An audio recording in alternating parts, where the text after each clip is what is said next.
So this is something that is a little bit difficult for me to talk about because lots of people do look at me and not only see someone that is healthy, but in general someone that is confident and very social. But what they don't see is the constant struggle with my body image and self-esteem because of my Crohn's disease. So in this video, I'll be giving you my top tips on boosting your self-confidence and your perspective of body image, which will hopefully help improve your self-esteem.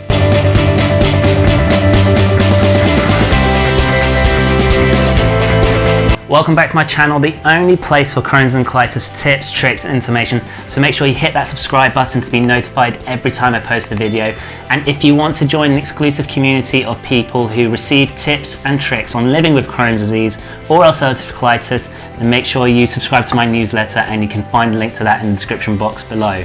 So here are my top tips which have helped me with self-esteem and body image issues. Number 1, stop comparing yourself to your old self. I used to spend so long living in the past and remembering the days when I wasn't sick and was just your average normal person. But the reality is that person doesn't exist anymore, so why am I comparing myself to my old self? I'm a different person now. So what I can suggest to you is stop living in the past and live in the present and focus on what you are now and what your goals for the future are now.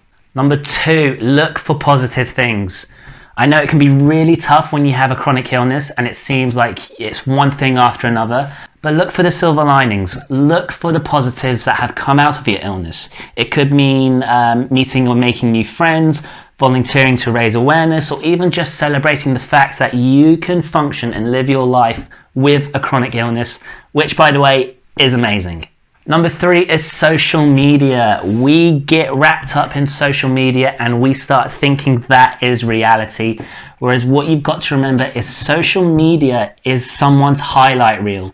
You don't see the behind the scenes of what is going on, so stop trying to live up to the unrealistic expectations which social media does set out. So stop comparing yourself to fitness models or fitness influencers with these so-called perfect bodies, because the pictures they post, believe me, they don't walk around like that 24/7, because even they suffer from things like bloating.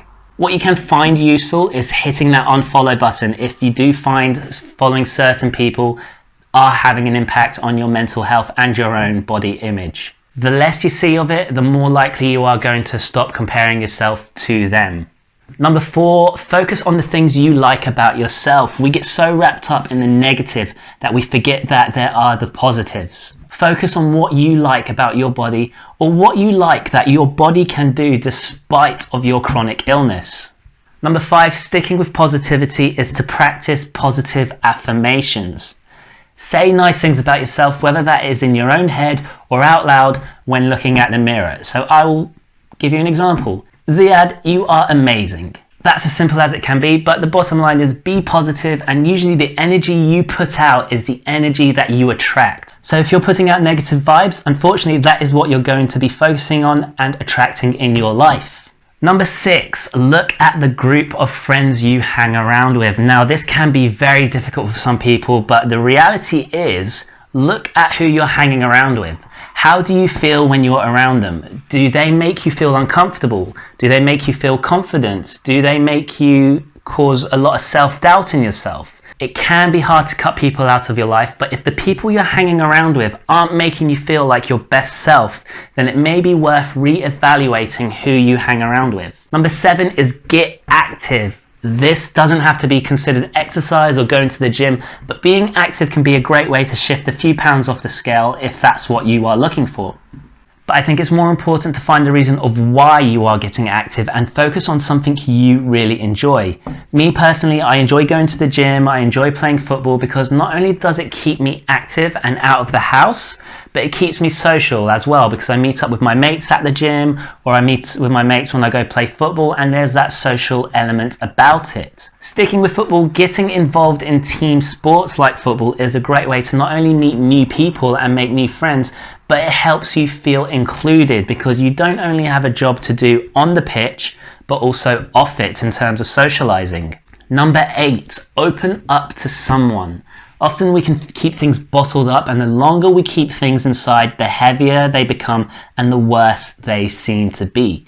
by talking to someone about your problems not only helps vocalize them and gets them out there, but it helps you to process it in a way with someone that can help you understand or give you a new perspective of what you are going through. Now, since I was a teenager, I was always slim and athletic in build because I did play a lot of football and sports, and even throughout university, I was always in the university teams for football, and I always went to the gym to make sure I kept my physical health up.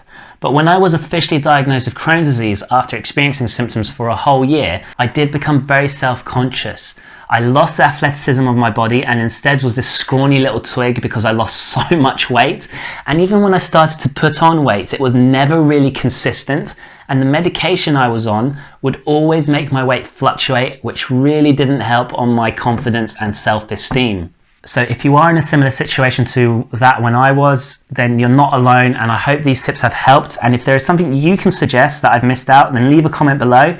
And while you're doing that, make sure you check out these videos on more useful tips, tricks and information relating to Crohn's disease and ulcerative colitis. Make sure you hit that subscribe button and the bell to be notified every time I post a video, as well as leaving a like and a comment if you enjoyed this and found it useful. And I can't wait to see you all in the next episode.